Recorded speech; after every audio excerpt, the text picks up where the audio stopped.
ओम नमो भगवते वासुदेवाय। मित्रों, आज एक श्री कृष्ण दरबार का एक बड़ा ही रोचक घटना है जिसे मैं आप सबके समक्ष प्रस्तुत करता हूँ।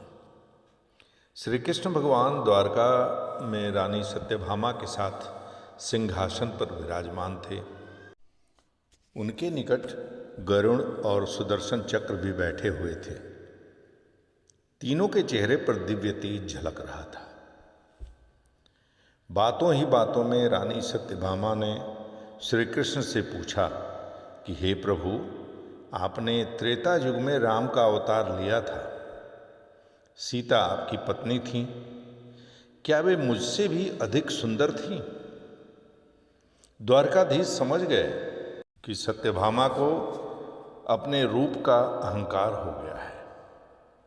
तभी गरुड़ ने कहा कि हे भगवान, क्या दुनिया में मुझसे भी ज्यादा कोई तेज गति से उड़ सकता है?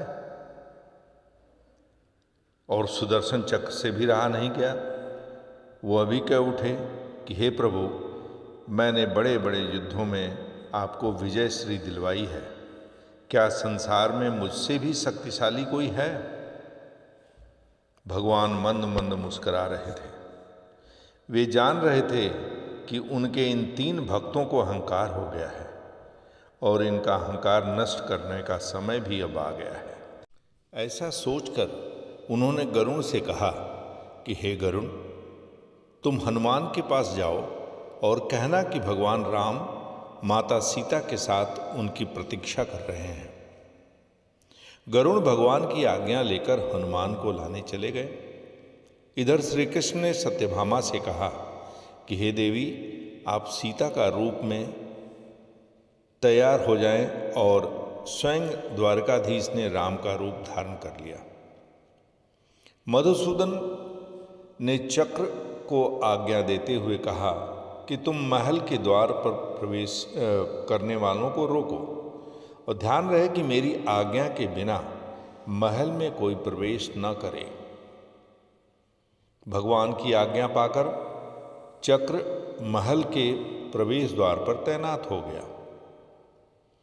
गरुड़ ने हनुमान के पास पहुंचकर कहा कि हे वानर श्रेष्ठ, भगवान राम माता सीता के साथ द्वारका में आपसे मिलने के लिए प्रतीक्षा कर रहे हैं। आप मेरे साथ चलें, मैं आपको अपनी पीठ पर बैठाकर शीघ्र ही वहां लेके जाऊंगा।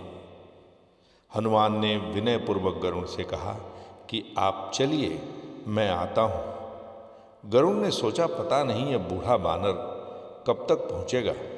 खैर, मैं भगवान के पास चलता हूं। यह सोचकर गरुड़ शीघ्रता से द्वारका की ओर उड़े। पर यह क्या, महल में पहुंचकर गरुड़ देखते हैं कि हनुमान तो उनसे पहले ही महल में प्रभु के सामने बैठे हैं। गरुड़ फिर सिर से लज्जा से झुक गया और तभी भगवान श्री राम ने हनुमान से कहा कि हे पवन पुत्र, तुम बिना आज्ञा के महल में कैसे प्रवेश कर गए? क्या तुम्हें किसी ने प्रवेश द्वार पर रोका नहीं? हनुमान ने हाथ जोड़ते हुए सिर झुकाकर अपने मुंह से सुदर्शन चक्र को निकालकर प्रभु के सामने रख दिया। हनुमान ने कहा कि प्रभु, आपसे मिलने से मुझे इस चक्र ने रोका था, इसलिए इसे मुंह में रख लिया और आपसे मिलने चला आया। मुझे क्षमा करें। भगवान मंद मंद मुस्कुराने लगे। हनुमान ने हाथ जोड़ते हुए श्री राम से प्रश्न किया कि हे प्रभु, आज आपने माता सीता के स्थान पर किस दासी को इतना सम्मान दे दिया कि वह आपके साथ सिंहासन पर विराजमान है? अब रानी सत्यभामा के अहंकार भंग होने की बारी थी। उन्हें सुंदरता का अहंकार था जो पल भर में चूर हो गया था। रानी सत्यभामा, सुदर्शन चक्र और गरुड़ तीनों का गर्व चूर चूर हो गया था। वे भगवान की लीला समझ रहे थे। तीनों की आंखों से आंसू बहने लगे और वे भगवान के चरणों में झुक गए। अद्भुत लीला है प्रभु की। हे मेरे परम मित्रों, जब इन तीनों का अहंकार चूर चूर हो गया तो इन तीनों के सामने हम लोग क्या हैं? जरा इस पर विचार करना।